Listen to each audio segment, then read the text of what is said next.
Romanos capítulo 4, versículo 9. O nome da pregação de hoje é Fé Firmada na Graça. Nossa série de Romanos aí. Então, Romanos 4, versículo 9. Só lembrando o contexto aqui, Paulo está falando sobre a doutrina da justificação pela fé. Essa doutrina é tão importante que ela foi a base da reforma protestante. As 95 teses de Lutero pregadas lá em Wittenberg tem tudo a ver com isso aqui, o preceito de que o homem ele só pode ser salvo por meio de sua fé. Não há outra maneira de encontrarmos salvação a não ser por meio da fé em Jesus Cristo, por meio de sua graça. E fé esta que nos foi dada também, como um dom, como Paulo fala em Efésios 2. E isso é fundamental, que a partir disso aqui, que todo o nosso cenário cristão, todo o nosso imaginário, tudo é fundamentado aqui, nesse preceito. Então, isso é importante. É um assunto que Paulo está repetindo. Então, eu preciso ser fiel ao que está sendo escrito e repetir também. Se Paulo repetiu e Paulo falou de maneira inspirada, é porque é importante. Então, a gente precisa ouvir mais uma vez. Então, vamos lá. Romanos 4, 9. Essa bem-aventurança, né, de ser perdoado de seus pecados, declarado justo pela fé, essa bem-aventurança é somente para os da circuncisão. A circuncisão era o ritual máximo de ingresso à fé judaica. Era o símbolo do judaísmo. Tem a ver com o nosso batismo. Essa bem-aventurança é somente para os da circuncisão ou também para os da incircuncisão. Ou seja, essa fé, essa salvação é apenas para o judeu ou também é para o gentio? Lembrando, gentio é todo aquele que não é judeu. Verso 9 ainda. Pois dizemos que no caso de Abraão, a fé lhe foi atribuída como justiça. Como lhe foi atribuída? Como ele recebeu justiça? Quando ele foi circuncidado ou quando era incircunciso? Não quando foi circuncidado, mas quando ainda era incircunciso. E recebeu o sinal da circuncisão como selo da justiça. Então você troca a circuncisão aí por batismo e tem o paralelo para nós hoje. Verso 11. E recebeu o sinal da circuncisão como selo da justiça da fé. Ou seja, o batismo não salva. É isso que ele está dizendo. Na realidade, o batismo só é um carimbo de que você é salvo. Não é porque você é batizado que você é salvo. Tem um monte de gente que é batizada e não é salva. Recebeu o sinal da circuncisão como um selo da justiça da fé. Ou seja, Abraão, ele não era circuncidado e ele já tinha sido salvo. É isso que ele está dizendo. Abraão não tinha sido batizado, no nosso paralelo hoje cristão aqui. Ele não tinha sido batizado e ele já era salvo. Ou seja, não é o batismo que salva. É o que ele está dizendo. O batismo é apenas o símbolo para aqueles que foram salvos. Como selo da justiça da fé que teve quando ainda não era circuncidado, para que fosse pai de todos os que creem, estando estes na incircuncisão, a fim de que a justiça seja atribuída em favor deles. Ele é o pai dos circuncisos, ou seja, dos judeus, dos que não somente são, ele é o pai dos circuncisos, dos que não somente são da circuncisão, mas que também andam nas pisadas da fé que teve nosso pai Abraão. Ou seja, não apenas do judeu, mas de todo aquele que teve a mesma fé de Abraão. Porque Abraão não é o pai dos judeus. Paulo então está dizendo o seguinte: sabe quem de fato é filho de Abraão? Aquele que anda nos mesmos caminhos que Abraão. Aquele que imita, que se parece com Abraão em se tratando da fé. Aquele que tem o mesmo DNA de fé que Abraão teve.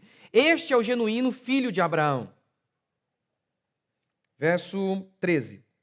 Porque não foi pela lei que Abraão ou sua descendência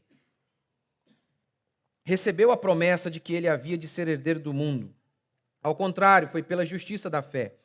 Abraão não foi salvo, Abraão não foi objeto das promessas de Deus, porque Abraão cumpriu a lei, porque Abraão era bom em si mesmo, porque ninguém jamais cumpriu a lei de Deus. Abraão, então, diz Paulo, recebeu tudo o que ele recebeu, as promessas, tudo isso tem a ver com a fé, com a graça de Deus. Abraão em si mesmo não merecia. Abraão era pecador igual a todos. Foi exclusivamente por conta da bondade de Deus que ele recebeu o que ele recebeu. Este é o argumento de Paulo. Verso 14. Pois se os que vivem pela lei são os herdeiros, ou seja, se somente o homem que cumpriu toda a lei recebe a herança, esvazia-se a fé e anula-se a promessa. A promessa foi feita justamente porque o homem era pecador, porque nenhum homem jamais cumpriu ou poderia cumprir a lei, e por isso a promessa foi feita, a promessa de que o Messias viria para nos salvar. Era do descendente de Abraão. Jesus, ele é o filho de Abraão, o filho de Davi. Ou seja, é dessa semente que nasceria aquele que viria para nos salvar. A promessa tem a ver com isso. O descendente de Abraão. Ora, se houvesse um homem que pudesse cumprir a lei, não haveria necessidade de Cristo vir. Não haveria necessidade dessa promessa que foi feita a Abraão. Verso 15. Porque a lei produz a ira. Como assim a lei produz a ira? Quando a lei é quebrada, a justiça precisa ser aplicada. Então, o homem quebrou a lei. Isso expõe os crimes da raça humana. Dessa maneira, o Deus justo e cheio de amor, que odeia o que é mal, tem que ficar irado contra o homem e aniquilar a raça humana. A lei, então, suscita a ira de Deus, de um Deus justo que odeia o que é mal. Mas onde não há lei, também não há transgressão, que é o argumento de Paulo, que nós morremos em Cristo Jesus e morremos e fomos salvos em Cristo. Verso 16. Por essa razão, a promessa procede da fé, para que seja segundo a graça, a fim de que a promessa seja confirmada a toda a descendência. E a ideia de confirmada aqui é de que seja firme. Não somente aos que são da lei, mas também aos que são da fé que Abraão teve. Ele é pai de todos nós, como está escrito: eu te constituí pai de muitas nações, ou seja, a salvação não era apenas dos judeus, era de todo aquele que tivesse fé. Perante aquele no qual ele creu, a saber, no Deus que dá vida aos mortos e chama à existência as coisas que não existem, como se já existissem. Ou seja, quando Deus criou o mundo. Quando Deus criou o mundo, ele criou, a expressão em hebraico é ex nihilo, ou seja, a partir do nada. Deus criou todas as coisas a partir do nada. Verso 18. Abraão, ao contrário do que se podia esperar, creu com esperança. Na versão revista atualizada diz assim: ele creu contra toda a desesperança, para que se tornasse pai de muitas nações, conforme o que lhe havia sido dito. Assim será a sua descendência. E sem enfraquecer na fé, considerou que o seu corpo já não tinha vitalidade, pois já contava 100 anos, e o ventre de Sara já não tinha vida. Ou seja, lembra da promessa? Deus falou: Abraão, você velho e estéril, você vai ter um filho. Abraão creu. Eu creio. Eu creio no Deus que ressuscita os mortos. Eu creio no Deus que faz algo além. Ressuscitar um morto, você ainda tem a matéria ali. Você tem alguma coisa. Agora, o milagre maior é o que Deus fez. Ele fez todas as coisas a partir do nada. Então Abraão cria nisso. O Deus que ressuscita um morto e que chama as coisas que não existem à existência. A minha fé está baseada nesse Deus, o Deus que criou todas as coisas. Coisas que nem existiam, não pode fazer com que eu tenha um filho, é simplesmente ridículo. Então a fé de Abraão estava baseada nisso. Verso 20. Contudo, diante da promessa de Deus, não vacilou em incredulidade. Pelo contrário, foi fortalecido na fé, dando glória a Deus. Porque do dia da promessa, ele tinha 75 anos, até o dia do cumprimento dessa promessa, 25 anos se passaram. Ou seja, quanto mais o tempo passava, pior o cenário se tornava. Abraão ficava mais velho, como se fosse possível se tornar mais estéril ainda, mas, conforme o tempo passava, Abraão não se enfraquecia na fé. Ele se fortalecia, ele continuava crendo. Não, eu vou ter um filho. Eu vou ter um filho. E teve, aos 100 anos. Verso 21. Plenamente certo de que ele era poderoso para realizar o que havia prometido.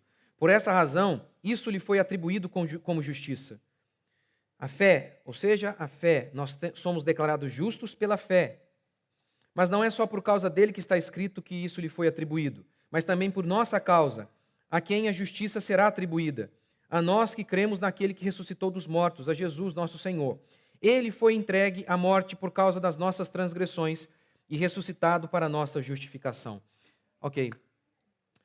Abraão teve fé para ter um filho e Paulo está dizendo, essa é a mesma fé que você precisa para ser salvo. Um estéril que um velho tem um filho. Você acredita nisso? Você acredita nessa mensagem do Evangelho que pega você, pecador, depravado, e diz assim: se você crê, a justiça de Jesus é atribuída a você. Não é que Deus olha para você e finge que ele não vê pecado. Ele elimina o pecado da minha e da sua existência. Diante de Deus, nós não estamos apenas perdoados, nós somos declarados justos, sem nenhuma culpa. O que você acha que é mais fácil crer? Que o morto pode ressuscitar? Que um homem estéril possa ter um filho? Ou de que um homem pecador como você, simplesmente por crer, possa ser declarado justo? O que você acha que é mais fácil crer? Eu não tenho dúvida. É muito mais fácil crer que um morto pode voltar à vida. Muito mais fácil. Os homens não costumam crer. Naturalmente, eles não creem que exista um Deus tão poderoso para justificar o pecador sem que Deus se torne injusto.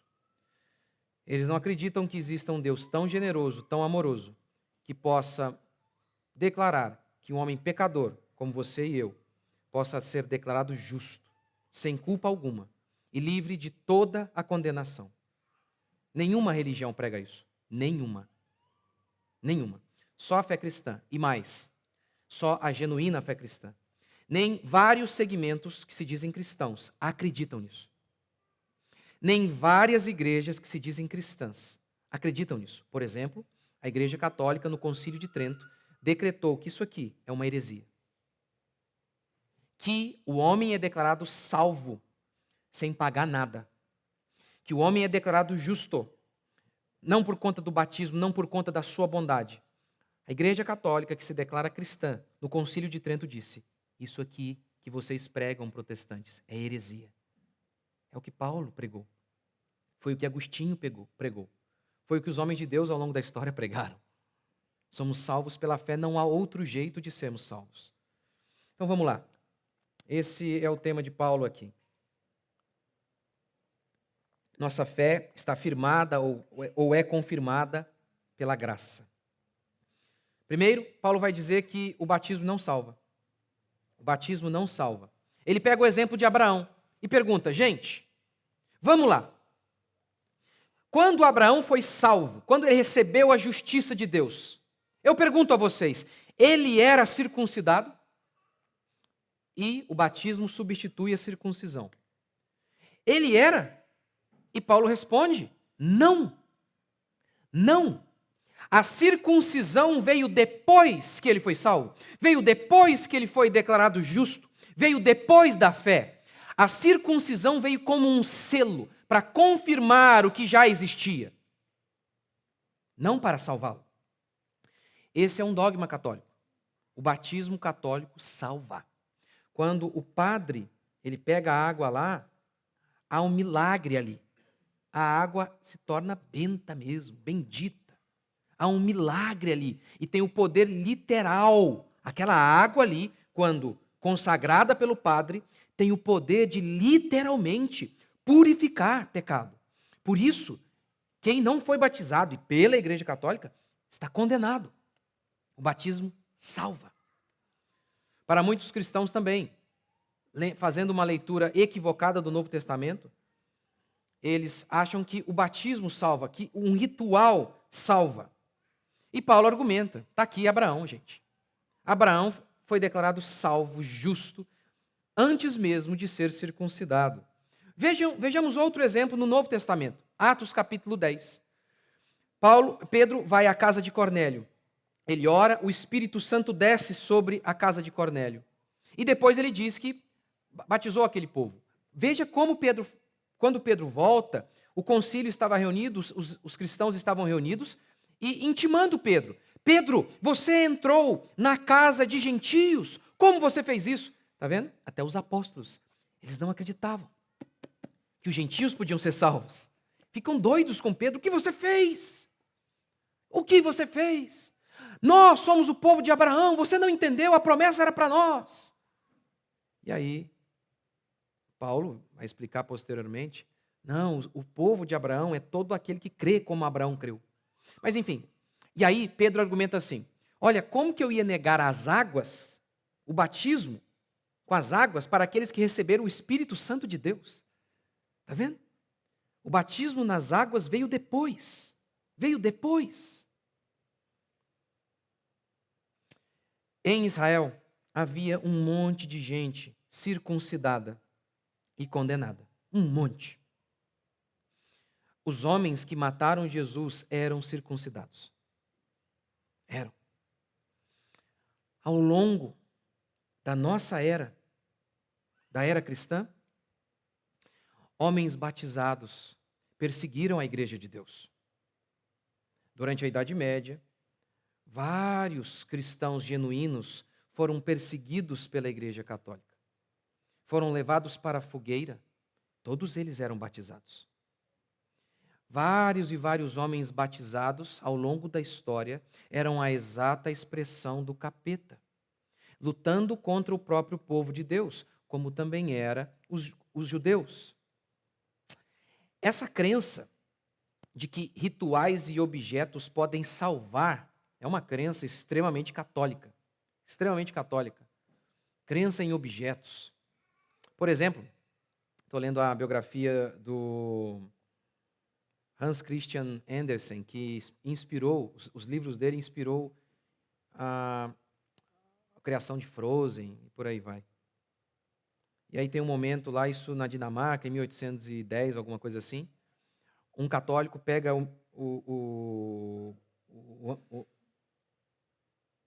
pega o Andersen e faz com que ele beije um objeto de prata que ele tinha, alguma coisa católica ali, uma imagem de prata, e a mãe fica irada e diz assim: não, isso é bem coisa de católico. Sim, acreditar que um objeto de alguma maneira te santifica, que um ritual de alguma maneira salva. Salva. Por isso, os neopentecostais, Igreja Universal, Mundial, que também creem nisso. Você põe uma rosa ungida, sabe, o objeto tem o poder de santificar a sua casa. Eles têm até arruda, sabia? É uma macumba evangélica. Joga assim. É sério, estou te falando, molha assim, joga. Oh. Você pode ter certeza que o neopentecostalismo ele tem uma origem católica muito forte. A crença de que um ritual salva. Eu não estou com isso querendo dizer que nós desprezamos os rituais. Não, não é isso. Os rituais foram estabelecidos por Deus. Quer dizer, muitos rituais a Igreja Católica estabeleceu. Mas Deus estabelece rituais. Mas em nenhum momento diz que esses rituais salvam de alguma maneira. O próprio Novo Testamento fala que todos aqueles rituais do Antigo Testamento, eles eram uma sombra que apontavam para alguma coisa. Os rituais não eram nada em si mesmos. Nada. O que é uma sombra? É uma projeção de você, mas não é você. Tem o contorno de quem você é, mas não é você. Não tem a sua essência, não é você. Hebreus então declara: todos aqueles rituais eram uma sombra. E quem era a realidade? Cristo. Cristo era a realidade de todas aquelas sombras. Tudo aquilo, então, de maneira alguma aquilo lá salvava. De maneira alguma. De maneira alguma o sangue daqueles bodes, ou o sangue dos cordeiros, de alguma maneira, jamais eles pagavam os pecados dos homens. O Novo Testamento diz isso. Aqueles animais, o sangue daqueles animais não pagavam pecado. Mas esse é o espírito humano, não é apenas católico. De acreditar que um ritual tem o poder de salvar, de uma palavra mágica tem o poder de abrir portas, de um trevo de 4 folhas, alguma coisa assim, sabe? De alguma maneira, coisas têm o poder de nos salvar, de nos abençoar, de nos redimir, de trazer paz. E Paulo vem e diz: não, nada, nada, nada disso tem sentido. É a nossa fé, uma genuína fé que é firmada na graça, que nos salva, que abençoa a nossa casa, que nos mantém de pé. A nossa fé não está presa a rituais, de maneira alguma. Os rituais são uma bênção no sentido que apontam para alguma coisa, mas não são nada neles mesmos. Segundo, a minha bondade não salva. Verso 13, porque não foi pela lei que Abraão ou sua descendência recebeu a promessa. Não foi pela própria bondade que Abraão recebeu. E aqui, Paulo vai dizer que Abraão não enfraqueceu na fé. O que ele está fazendo é dizendo, olha, de uma maneira geral, Abraão, ele foi um homem de Deus e ele teve uma vida piedosa e cheia de fé. Mas Abraão não foi irrepreensível. Abraão não foi sem mácula, como Jesus foi. Abraão foi incrédulo algumas vezes. E eu contei para vocês, eu acho que semana passada. Ele chega com a sua esposa a uma região e fala, olha, amor, diz aí que você não é minha esposa, porque caso o pessoal queira me matar, porque se eu falo que você é minha esposa, eles podem querer me matar para ficar com você. Então, melhor não fazemos isso, não vamos arriscar. Vamos dizer que você é minha irmã, e aí então eles podem levar você e me deixar a salvo. Um homem incrédulo, imagina você com a sua esposa, chega lá na favela da Rocinha e fala para sua esposa isso. Amor, não fala que você é minha esposa. Que aí pelo menos eles vão abusar de você, mas aí eu fico livre, né? Olha que coisa, que homem, hein? Abraão fez isso. Paulo diz, Abraão não foi salvo pela lei, sabe por quê? Porque ele não cumpriu a lei todos os dias e de maneira perfeita. A única maneira de um homem ser salvo é sendo justo. Não há outro jeito. E a justiça é obtida pela lei, pela obediência integral, completa da lei. Todos os dias, todos os mandamentos. Quem fez isso? Ninguém. Por isso Paulo vai dizer, nem Abraão foi salvo pela sua própria bondade, mas vocês estão achando que vão ser? O pai da fé, o homem de quem nós descendemos, ele não foi salvo pela própria bondade. Mas vocês acham que o serão? Paulo diz, tolice, tolice. E diz no versículo 14, se os que vivem pela lei são herdeiros, esvazia-se a fé, anula-se a promessa. Qual o sentido da promessa? Qual o sentido de Cristo ter vindo, cumprir a lei e morrer na cruz? Se houvesse um homem apenas que pudesse cumprir toda a lei, seria insignificante a vinda de Jesus. Seria vazia, nula. Por quê? Porque Deus poderia apontar para este único homem que cumpriu toda a lei e dizer, vocês podem fazer, porque um homem pôde. Mas, Paulo diz, ninguém jamais pôde. Ninguém. A lei, pelo contrário, no verso 15, suscita a ira. Isso aqui é só uma expressão diferente para dizer o seguinte, a lei não salva, a lei condena, a lei expõe que somos criminosos. A lei, os homens não conseguiram ser salvos pela lei, pela obediência das regras. Pelo contrário, as regras mostraram que os homens são quebradores de regras. Terceiro, a graça garante a salvação. Verso 16, por esta razão a promessa procede da fé para que seja segundo a graça, a fim de que a promessa seja confirmada. E na versão revista atualizada diz assim, é pela fé, segundo a graça, para que a fé seja firme, para que a promessa seja firme. Seja firme. Como é firme a nossa fé? Ou seja, com base em que a nossa fé está firmada? No que ela está firmada? Paulo diz, na graça. A graça é o terreno sólido sobre o qual a nossa fé está fincada. Veja, se a nossa fé fosse baseada em nós, como nós poderíamos ter certeza de que somos salvos? Como poderíamos ter firmeza de nossa salvação? Como poderíamos dizer que a nossa fé está confirmada e permanecerá confirmada? Se fosse com base na minha bondade? Jamais. Com base num ritual? Com base no batismo ou na circuncisão? Qual certeza nós teríamos que somos salvos por meio apenas de um batismo e de uma circuncisão? Haja visto que pessoas circuncidadas mataram Jesus. Haja visto que pessoas batizadas perseguiram a igreja e foram a exata expressão do anticristo ao longo da história. Qual segurança você teria? Não, eu tenho certeza que eu estou salvo, porque eu batizei. Aí você olha para um lado e vê um demônio batizado do seu lado. O cara foi batizado e é um demônio. Está vendo? Com base em que está afirmada a sua fé? A sua fé está fincada onde? Qual é o terreno que garante a você? Eu sou de Deus, eu sou de Cristo, eu estarei com Ele até o final de meus dias. A sua bondade? Pense nisso, a sua bondade? Ridículo. A fé está firmada na graça. O que é a graça? É só um outro nome para Jesus. A graça é favor imerecido. Eu não mereço, mas eu recebi. Esse é o terreno em que a minha fé está firmada. Não é num ritual, não é na minha bondade, Mas é na graça, a crença que, apesar de minhas falhas, Deus me ama, Deus me deu o que eu não merecia e Deus vai me manter de pé. É nisso que a nossa fé está firmada. Graça. Graça. Vejamos. Estou plenamente certo de que aquele que começou boa obra em vós é fiel para completar, até o dia de Cristo. Paulo está certo com base em quê?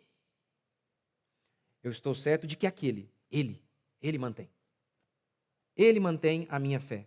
Ele continua. Agora, pois, já nenhuma condenação há para os que estão em Cristo Jesus. Não há condenação para quem? Agora, pois, não há mais condenação para os batizados. Agora, pois, não há mais condenação para aqueles que começaram a frequentar a igreja e nunca mais pecaram. É isso que ele diz? Agora, não há mais condenação. A fé de você está firme. Não haverá mais. Se você está em Cristo, não tem como você ser condenado. Você já passou da morte para a vida. Por quê? Porque você está em Cristo. Em Cristo. Essa é a ideia dele. Deixa eu apertar aqui, meu Deus. Segura. Próximo. João 10, 28. Eu lhes dou a vida eterna. Ele diz, eu vou dar a vocês?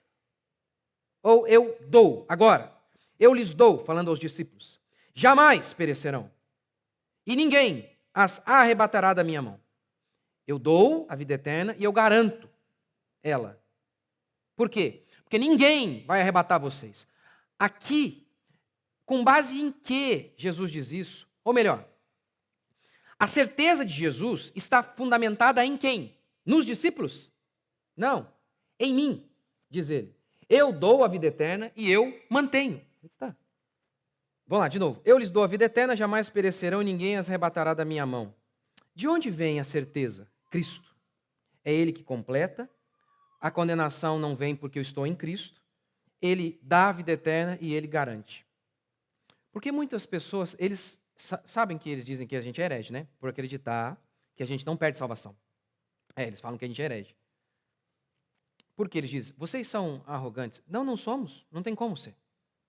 Porque nós dizemos que a nossa salvação está em Cristo, que é Ele quem mantém. Ele é o autor e consumador da nossa fé. Ele gerou a fé e Ele mantém. E Ele completa a fé. Como Paulo diz, estou certo de que aquele que começou é fiel para completar. Ou como diz o salmista, o crente, se cair, não ficará prostrado, porque o Senhor o sustenta pela mão. A nossa fé está baseada nele, não em nós. Temos convicção, porque Deus é infalível, não porque nós somos. Temos certeza, porque Jesus não muda, não porque nós somos imutáveis. Por isso, nós somos assim. Entretanto, aqueles que creem, sabe, acho que perdi minha salvação. Com base em que ele perdeu? Com base nele. Ele acha que a salvação dele está baseada nele. Ora, para encerrar. Quarto, a fé é a crença contra a desesperança. Não havia esperança alguma. Não havia esperança alguma. Mesmo assim, Abraão creu. O verso 17, na versão revista atualizada, vai dizer isso. Como está escrito, desculpa, o verso 16, né? A promessa procede da fé para que seja segundo a graça, a fim de que seja confirmada toda a descendência, não somente aos que são da lei, mas também aos que são da fé que Abraão teve. Verso 18. Abraão, contrário do que se podia esperar. Contrário do que se podia esperar. Contrário do que se podia esperar. Não dava para, de maneira natural, tudo era contra a esperança. Tudo. Ele era velho, a mulher dele velha, os dois não podiam ter filhos. Ele era estéril, Sara também. Sara também. Crer no Evangelho, como eu disse no começo, é crer no impossível. É crer que Deus salva pecadores. Nenhuma religião tem fé para isso. Nenhuma. Nenhuma tem. Nenhuma. Em todas as religiões, todo mundo tem fé para acreditar que Deus salva pessoas boas. Toda religião é assim. Toda ela. E não parece, de início, que é mais lógico? Poxa, Deus salva o homem bom. Faz sentido, eu acho. Deus, que é justo, salvar o homem mau, parece que não me faz sentido. Você não está pensando de maneira lógica. Sabe por quê? Dá uma olhada aí na raça humana, pega os melhores dos melhores. E você vai concluir: o homem é mau. Se for para salvar quem é bom, não vai salvar ninguém. É o que Paulo diz em Romanos. Esperar que homens depravados atinjam o padrão divino é que é loucura. A fé cristã é o único terreno lúcido neste mundo. Ela é a única que diz: pecadores podem ser salvos no meu mundo. É o único discurso que faz sentido. Haja visto que todos somos pecadores. Homens malignos podem ser salvos no meu mundo. É o único discurso que faz sentido. Todos os outros são uma utopia. Prometem que os homens justos podem ser salvos, mas nenhum homem é justo. Entretanto, ainda há um problema. O problema permanece. Como que um Deus justo pode salvar pecadores? Como que um juiz pode dizer que um criminoso é justo sem que o juiz se torne injusto? Como um juiz pode olhar para o réu, tendo todas as provas contra ele irrefutáveis? Como este juiz pode olhar para esse bandido e falar: pode sair, meu filho, você não tem culpa nenhuma. Bate o martelo e, mais do que declarar inocente, declara: você é justo. Você é justo. Como um juiz pode fazer isso e continuar sendo justo, gente? Você percebe o problema da salvação? É por isso que Paulo vai falar que o Evangelho revela a justiça de Deus. Percebe o tamanho do problema cósmico, teológico, filosófico e espiritual? Que o Deus justo salve pecadores sem que Deus se torne injusto. Como Deus poderia fazer algo assim? Como? Explique-me. Como? Como? Ora, tem que ter fé, a mesma fé de Abraão, do Deus que ressuscita os mortos e chama à existência o que não existe. Um dos elementos para que isso fosse possível, para que Deus salvasse o pecador sem que Deus se tornasse pecador, um dos elementos para que isso foi possível, para que isso fosse possível, se chama encarnação. Sabe o que é isso? Vou explicar. Quer dizer, não vou. Não vou porque não tem explicação. Não conseguimos explicar. Para Aristóteles, A só pode ser A. É fruto de bom senso. Qualquer um sabe disso. A, quer dizer, a não ser os esquerdistas que tiveram seus miolos corroídos por uma ideologia. Mas A só pode ser A. Você não pode ser A e B ao mesmo tempo.